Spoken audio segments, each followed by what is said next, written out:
Force applied by the stationary fluid on submerged object. तो एक question का जवाब दो आप लोग, जैसे मैं आपसे पूछूं कि इस तरह का फ्लूइड है, यहाँ पर एक ऑब्जेक्ट इसमें फ्लोट कर रहा है, ठीक है, इतना पार्ट उसका सबमर्ज्ड है और ये फ्लूइड के बाहर है। तो ये सबको पता होता है, 9th क्लास से पढ़ रहे हैं कि mg is equal to weight is equal to force applied by the fluid. तो वो क्या लेते हैं अपन कि rho L density of liquid, ठीक है, और दिस इज वॉल्यूम इनसाइड, जितना वॉल्यूम अंदर है, इनटू जी। ठीक है, तो मैं अगर पूछूं कि ये लिक्विड कितना फोर्स लगा रहा है, तो मैक्सिमम बच्चों का आंसर क्या होने वाला है इसमें, rho L into V I into G, या फिर एम जी के बराबर फ्लूइड फोर्स लगा रहा है। ठीक है, ये एकदम गलत है। ठीक है, यहाँ पर फोर्स अप्लाइड बाय, फिर मैं आपसे पूछूं अगर इसमें एटमॉस्फेयर का फोर्स कहाँ गया, तो आप क्या बोलते हो कि वो एटीएम एटमॉस्फेरिक प्रेशर या फोर्स हमने नेग्लेक्ट कर दिया। ठीक है, बट ये बिल्कुल गलत कंसेप्ट है। यहाँ पर फोर्स अप्लाइड बाय, देखो ये कंडीशन सही है बिल्कुल, ठीक है ना, ये कंडीशन बिल्कुल सही है, but force applied by the fluid rho L into V I into G नहीं होगा।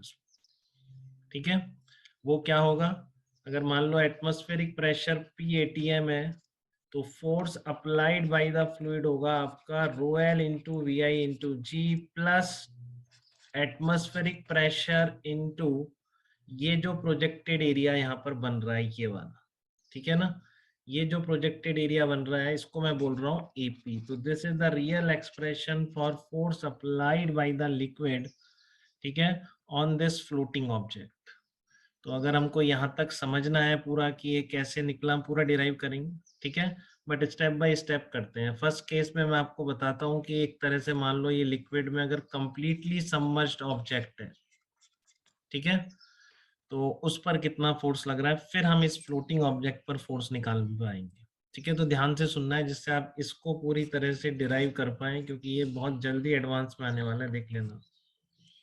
ठीक है, force applied by the liquid का सबको यही याद है कि rho L into V I into G force applied by the liquid हो गया, बट ये force applied by the net force applied by the liquid नहीं है।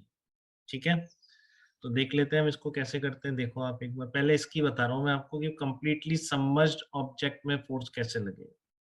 ठीक है, कंप्लीटली सबमर्ज्ड का, तो चलो पहले इसको समझते हैं। केस वन, व्हेन आपका object is completely submerged in the stationary fluid.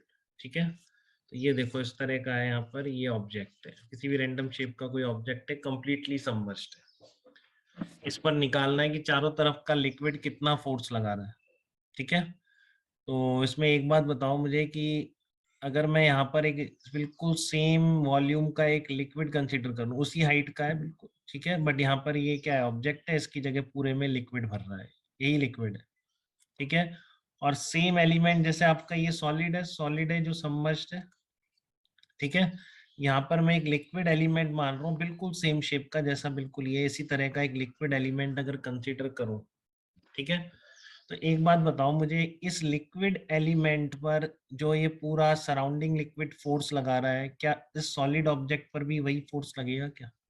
एक तरह से डेरिवेशन है बेटा, जो आपने याद कर रखा है ना, buoyant force is equal to rho L into volume inside into G, इसका कंप्लीट डेरिवेशन है। ठीक है, rho L into V I into G का कंप्लीट डेरिवेशन है। ये आपका यहाँ पर एक सॉलिड ऑब्जेक्ट है यहाँ पर, ठीक है, तो आपने बिल्कुल उसी शेप का इसमें लिक्विड एलिमेंट कंसीडर किया। ठीक है ना, अभी हाइट वाइट सब सेम है। तो एक बात बताओ मुझे, फ्लूइड चारों तरफ का फोर्स कैसे लगाएगा, प्रेशर इनटू एरिया से तो फोर्स लगाता है। तो क्या, जबकि हाइट बिल्कुल सेम है, बिल्कुल सेम हाइट का लिक्विड कंसीडर कर रहे हैं, उसके अंदर लिक्विड एलिमेंट लिया, तो क्या चारों तरफ ये प्रेशर अलग हो जाएगा कि इस प्रेशर से? प्रेशर कहाँ से आता है फ्लूइड में, हाइट से आता है ना, तो वो तो बिल्कुल सेम है। ठीक है ना, हाइट से आता है तो वो तो बिल्कुल सेम है। तो क्या सराउंडिंग लिक्विड का प्रेशर हर पॉइंट पर उतना ही नहीं हो गया जितना कि सॉलिड में? ठीक है, तो इसका मतलब जितना इस सॉलिड पे सराउंडिंग लिक्विड फोर्स लगा रहा है, उतना ही इस लिक्विड एलिमेंट पर भी फोर्स लगाएगा। ये दोनों फोर्स क्या होंगे, एकदम इक्वल होंगे। ठीक है, अब आप इस पर बैलेंसिंग कर लो, इस वाले पर बैलेंसिंग कर लो। कैसे बैलेंसिंग करोगे, इस पर कौन कौन से फोर्सेस हो गए? एक तो आप कह रहे हो सराउंडिंग लिक्विड फोर्स लगा रहा है, ठीक है, और एक इसका वेट है, तो वेट हमेशा डाउनवर्ड लगेगा कि नहीं, mg। ठीक है, इस लिक्विड एलिमेंट पर जो वेट लग रहा है वो डाउनवर्ड लग रहा है। ठीक है, अब देखो ये लिक्विड एलिमेंट रेस्ट पर है, मूव तो कर नहीं रहा है।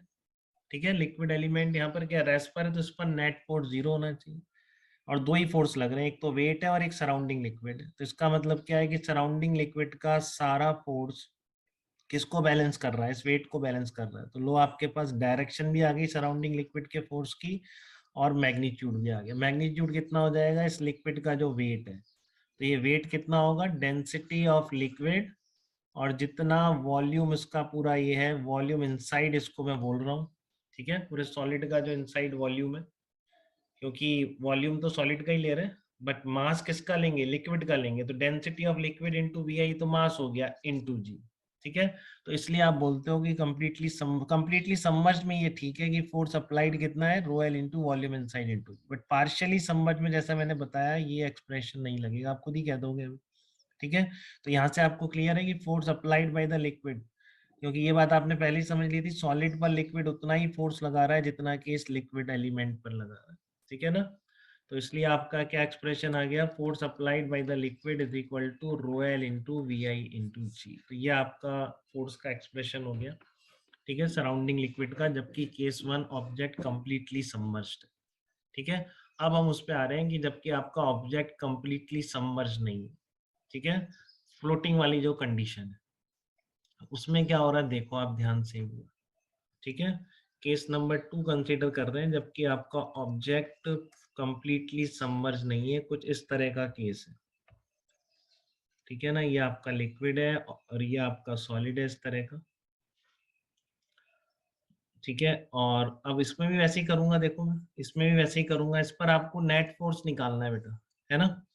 इस पर नेट फोर्स निकालना है कि सराउंडिंग लिक्विड इस फ्लोटिंग ऑब्जेक्ट पर कितना फोर्स लगा रहा है। तो फिर मैं वही कर रहा हूँ, मैंने क्या कर रहा हूँ कि यहाँ पर जो लिक्विड फोर्स लगाएगा चारों तरफ से, ठीक है, बिल्कुल सेम लिक्विड एलिमेंट वैसा की वैसा मैंने यहाँ पर कंसीडर कर लिया, ठीक है, वैसा की वैसा लिक्विड मैंने यहाँ पर एलिमेंट कंसीडर कर लिया, ठीक है। अब एक बात बताओ, देखो ये पूरा सॉलिड ऑब्जेक्ट है आपका, ठीक है, ये पूरा सॉलिड ऑब्जेक्ट है, ये फ्लोट कर रहा है, तो इसका एफबीडी ड्रॉ करवाओ एक बार, कौन कौन से फोर्सेस लग रहे हैं इस पर। एक तो इसका वेट होगा, ठीक है, और एक इस पर होगा सराउंडिंग एटमॉस्फेयर का जो फोर्स लग रहा है, ठीक है। तो इसको अभी मैं एफ एटीएम लिख देता हूँ, उस प्रेशर की वजह से जो फोर्स है, और बाकी इसमें तीसरा फोर्स है सराउंडिंग लिक्विड का जो फोर्स, जो आपको निकालना है, जिसको आप गलती से rho L into V I into G लिखते आए हो अभी तक, ठीक है। तो ये आपका एटमॉस्फेयर का फोर्स हो गया, ये आपका लिक्विड का फोर्स हो गया, ये इसका वेट हो गया। अब ये सॉलिड एलिमेंट फ्लोट कर रहा है तो ये बैलेंस है, ठीक है। तो W यहाँ पर लिख दो, इसका m into G, M mass of the solid है, ठीक है। तो कितना बैलेंसिंग कैसे लिखोगे इसकी, FL is equal to F ATM atmosphere का प्लस वेट, ठीक है। अच्छा, एटमॉस्फेयर का ये जो लिखा है फोर्स, ये देखो कैसे लिखते हैं, एक बार देख लो इसको भी, इलेक्ट्रोस्टैटिक में बहुत पढ़ते हैं प्रोजेक्टेड एरिया वाली कंसेप्ट। इस तरह का आपका मान लो ये एरिया है, ठीक है। अब सब तरफ से PATM लग रहा है कि नहीं, ये बताओ मुझे, सब तरफ से PATM लग रहा है, ठीक है ना, क्योंकि एटमॉस्फेयर का प्रेशर तो हर जगह सेम रहता है ना। तो इस पर नेट फोर्स आप कैसे निकालोगे, ठीक है। तो उसके लिए देखो कैसे करते हैं, कि इस तरह की कोई भी सरफेस है, मान लो ये आपका DA है, ठीक है। तो इधर से आपका जैसे फोर्स तो सरफेस के परपेंडिकुलर लगेगा, कितना होगा PATM इंटू DA, ठीक है। मान लो वर्टिकल से कितना एंगल बना रहा है, ये वर्टिकल से थीटा एंगल बना रहा है, तो ये कंपोनेंट कितना आ गया इसका, PATM into DA cos theta आ गया ये कंपोनेंट, ठीक है ना, PATM into DA cos theta. तो ऐसे सब तरफ आ जाएगा, सब तरफ यहाँ पर आप इसको करोगे, इधर भी DA होगा, ठीक है ना, दूसरा एलिमेंट होगा, इधर भी थीटा होगा। तो इन सब का वर्टिकल डायरेक्शन में अगर ऐड करोगे तो कैसे ऐड करोगे, integration PATM into DA cos theta, ठीक है, ऐसे ही करोगे इसको। अब PATM तो सब जगह सेम है, सारे वर्टिकल फोर्सेस को ऐड करोगे ना, तो integration PATM DA cos theta, PATM बाहर आ जाएगा। अब ये इंटीग्रेशन DA cos थीटा क्या बनेगा, देखो ये आपका DA वेक्टर था, तो ये आपको पता होना चाहिए, नहीं तो शुरू में पढ़ा रखा है मैंने एरिया वेक्टर फ्लूइड मैकेनिक्स वाली प्लेलिस्ट में, ठीक है। और इस साइट पर जरूर रजिस्टर करेंगे बेटा, इस पर सारी फिजिक्स मिलेगी आपको, rkeduv.com, ठीक है ना, rkeduv.com पे पूरी फिजिक्स है आपकी, जेई नीट की एक भी टॉपिक नहीं छोड़ा गया इसमें, ठीक है। तो इस साइट पर जरूर विजिट करेंगे, 2 days का शायद फ्री ट्रायल है इस पे, ठीक है। उसके बाद पेमेंट भी बहुत ही नेग्लिजिबल है, आपको सिर्फ 500 रुपीज पे करने हैं, ठीक है। और बाकी और भी प्लान है, वो आप विजिट करोगे तो उसमें पता पड़ जाएगा आपको। वहाँ पर फ्लूइड मैकेनिक्स का शुरू में जो लेक्चर है वहाँ पे पूरा एरिया वेक्टर मैंने एक्सप्लेन किया है, तो आप वहाँ से अगर देख सकते हैं और आपको आइडिया है तो अभी समझ में आ जाएगा। जैसे कि ये थीटा एंगल है तो ये कितना होता है आपका डी ए कॉस थीटा होता है, ठीक है ना, ये जो प्रोजेक्टेड एरिया, क्योंकि डी ए कॉस थीटा इस एरिया के परपेंडिकुलर आ रहा है, ठीक है। तो integration D A cos theta क्या बनता है इसमें, जैसे कोई भी शेप हो, ठीक है, इस पर अगर सारे इस तरह के डीए का ये वाला प्रोजेक्शन आप कह रहे हो डीए कॉस थीटा है, ठीक है, तो इसको यहाँ प्रोजेक्ट करो, देखो सबको, तो ये सारे डीए कॉस थीटास जो हैं आपके, ये जो होंगे इनके प्रोजेक्शन, ये सारे बेस पर आ जाएंगे। तो ये बेस पर जो एरिया प्रोजेक्ट हो रहा है ना, जो भी है, अगर देख लो हेमिस्फीयर होता, मान लो हेमिस्फेरिकल शेप का होता है, तो ये एरिया कितना हो जाता, ये पूरा आपका जो integration D A cos theta का प्रोजेक्टेड एरिया हो जाता पाई आर स्क्वायर। तो यहाँ पर एपी की वैल्यू कितनी आ जाती, पाई आर स्क्वायर आ जाती, ठीक है ना, प्रोजेक्टेड एरिया। तो कितना आ जाता है ये P A T M into AP. अब integration D A cos theta को मैं क्या बोल रहा हूँ, एपी बोल रहा हूँ। अगर हेमिस्फीयर होता तो एपी कितना आता, पाई आर स्क्वायर। क्लियर है एकदम। तो इसलिए आपका ये एफ एल लिक्विड का फोर्स कितना है, एटमोस्फेयर का फोर्स कितना आ गया, P A T M into AP आ जाएगा यहाँ, ठीक है, P A T M into AP आ जाएगा। तो चलो इसको मैं लिख रहा हूँ एक बार दोबारा से, देखो ये क्लियर है आपको, इसको नोट कर लेंगे, एकदम प्रॉपर नोट्स बनाएंगे बेटा, वीडियो देखने से कुछ नहीं होता है, ठीक है। जब तक अपनी लैंग्वेज में अपने हाथ से नहीं लिखोगे ना, तब तक वीडियो का कोई इफेक्टिवनेस नहीं है। तो प्रॉपर नोट्स बनाएंगे इससे, ठीक है ना। तो देखो आपका एफ एल कितना आ गया, एटमोस्फेरिक फोर्स हो गया आपका P A T M into A P और प्लस एम इंटू जी। तो ये तो हो गया आपका सिंपल, ये जो फ्लोट कर रहा है, तो देख लो यहाँ से भी दिख रहा है, केवल एम जी के बराबर नहीं है सराउंडिंग लिक्विड का फोर्स, ठीक है ना, सिंपल है। एफ बी टी गलत थोड़ी नहीं हो सकता, एफ इक्वल टू एम, ठीक है। तो यहाँ पर सराउंडिंग लिक्विड का फोर्स है M G plus P A T M into A, ठीक है।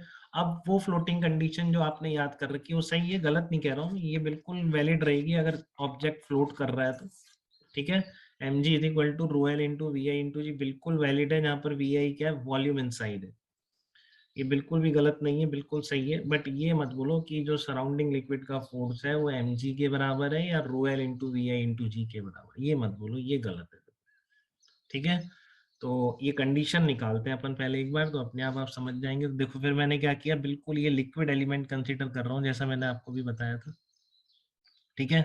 इस लिक्विड एलिमेंट पर फोर्स बैलेंसिंग करो, एक तो एटीएम होगा यहाँ पर। अब देखो इसका जो लिक्विड एलिमेंट लोगे, इसका ये जो एरिया वही प्रोजेक्टेड एरिया आ जाएगा बिल्कुल, ठीक है ना, ये बिल्कुल प्रोजेक्टेड एरिया आ गया। तो यहाँ पर एटमॉस्फेयर का फोर्स क्या लिख सकते हो, पी एटीएम इंटू एपी लिख सकते हो, ठीक है। एटमॉस्फेयर का फोर्स क्या लिख सकते हो, पी एटीएम इंटू एपी लिख सकते हो, ठीक है। तो और सराउंडिंग लिक्विड का वही रहेगा जो इस पे लग रहा है, तो लेट से उसको आप वापस से एफ एल लिख दो। और बाकी क्या रहेगा, इसका वेट रहेगा। अब इस लिक्विड, अब ये पूरा लिक्विड भरा हुआ, ये भी तो बैलेंस है, इस पे तो नेट फोर्स थोड़ी नहीं आ जाएगा, तो नेट फोर्स बैलेंस करो। एफ एल किसके बराबर आ गया, P A T M into A P plus weight. तो इस लिक्विड का वेट कितना होगा, जैसे पहले लिखा था, mass of the liquid into G. तो मास क्या होगा, डेंसिटी ऑफ लिक्विड, और वेट का जगह मैं लिख रहा हूँ वॉल्यूम इनसाइड। अब यहाँ वॉल्यूम इनसाइड इंपॉर्टेंट है कि पूरा वॉल्यूम अंदर नहीं है, ठीक है। जितना अंदर है वही लिक्विड का वॉल्यूम ले रहा हूँ मैं, क्योंकि उसी एलिमेंट को बैलेंसिंग करी है मैंने। तो आप देख लो, ये दो इक्वेशन आ रही हैं आपके पास, एफ एल दोनों में सेम है, क्योंकि मैंने बताया कि फ्लूइड का जो प्रेशर है हाइट्स पे डिपेंड कर रहा है, तो बिल्कुल उसी हाइट तक भरा हुआ लिक्विड है। बट ये पूरा लिक्विड है, यहाँ पर एक सॉलिड है, ठीक है। अब आप जब इन दोनों को बैलेंस करोगे, ठीक है ना, तो आपकी क्या होगी, 1 और 2 में एफ एल सेम है, दोनों को इक्वेट कर दो, क्या आ जाएगा, M G is equal to rho L into V I into G आ जाएगा, ठीक है। Rho L into V I into G आ जाएगा, M G is equal to rho L into V I into G. तो देख लो floating condition तो ठीक है, बट सराउंडिंग लिक्विड का फोर्स या तो ये बोलो या फिर ये बोलो, P A T M into A P आपको ऐड करना पड़ेगा, ठीक है ना। तो इस तरह का क्वेश्चन मैं करा देता हूँ आपको, अगर इसका 4 ऑप्शन में अगर देते तो आप 99% बच्चे गलत करें, बट अब जो भी पढ़ रहे हैं इस पर उनको गलत नहीं करना है, ठीक है। अब जो क्वेश्चन आ रहा है वो इसी पर बेस्ड है, ठीक है। जो मैंने आपको अभी कंसेप्ट बताई है, सराउंडिंग लिक्विड का फोर्स एम जी या rho L into V into G नहीं है, क्या है, P A T M into A P है। तो देखो क्या प्रॉब्लम है, इस तरह का क्वेश्चन आता है आपके कि इस तरह का आपका एक मान लो ऑब्जेक्ट है, ठीक है। ये सिलेंडर है, नीचे इसका कुछ स्फीयर बना रखा है इस पे, ठीक है, और ये फ्लोट कर रहा है, लिक्विड के अंदर फ्लोट कर रहा है, ठीक है ना, लिक्विड के अंदर फ्लोट कर रहा है।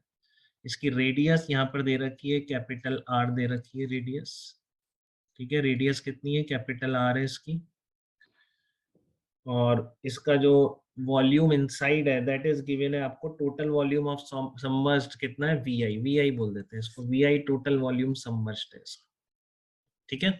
आर रेडियस है सिलेंड्रिकल पोर्शन की, ये फ्लोट कर रहा है आराम से, और आपसे पूछा है, ठीक है, कि force applied by the surrounding liquid कितना क्या होगा, तो चार ऑप्शन दे रहा हूं मैं आपको, density of liquid, volume inside into G, B option है आपके पास rho L V I into G minus P nought, atmospheric pressure दे रखा है प्रॉब्लम में, P nought pi R square, ठीक है। सी ऑप्शन है आपके पास rho L into V into G, rho L is the density of liquid, plus P nought pi R square, और डी ऑप्शन है आपके पास P nought pi R square. तो क्या टिक करोगे बताओ आप इसको, सराउंडिंग लिक्विड का फोर्स, सराउंडिंग लिक्विड का फोर्स क्या टिक करोगे, ऑब्जेक्ट है जो फ्लोट कर रहा है, तो फ्लोट कर रहा है तो आपको पता है सराउंडिंग लिक्विड का फोर्स अभी क्या देखा हमने, rho L into V A into G plus P A T M into A P, तो ए पी यहाँ पे दिख रहा है बहुत क्लियरली, ठीक है ना। ये जो सराउंडिंग लिक्विड यहाँ पर जो बन रहा है, इस पूरे अपर पोर्शन का प्रोजेक्टेड एरिया क्या हो जाएगा, एक सर्कल हो जाएगा, किस रेडियस का, पाई आर स्क्वायर। तो क्या आंसर हो गया इसका, P A T M into projected area, उसकी जगह लिख दिया pi R square plus rho L into V I into G, ये सराउंडिंग लिक्विड का फोर्स बोलेंगे, आज से केवल rho L into V I into G नहीं बोलेंगे, ठीक है। तो आपका आंसर क्या आ जाएगा इसमें, सी ऑप्शन आ जाएगा। तो ऐसे बहुत सारे बहुत ही अच्छी अच्छी बातें बेटा इस पे साइट पर रजिस्टर करने पर हर टॉपिक की आप कवर कर सकते हो, कभी भी आपका एग्जाम हो, इस साल हो अगले साल हो, ठीक है। बट ये बहुत यूजफुल कलेक्शन है, हमने जितना 2 साल में पढ़ाया ना वो सारा इसमें हमने रिकॉर्ड कर दिया इस साइट पे, ठीक है। सब कुछ मिलेगा आपको, कोई डाउट वाउट क्लियरिंग भी है वो आप सब विजिट करोगे, रजिस्टर करोगे तो आप सबको पता पड़ेगा, ठीक है। चलो ओके बेटा।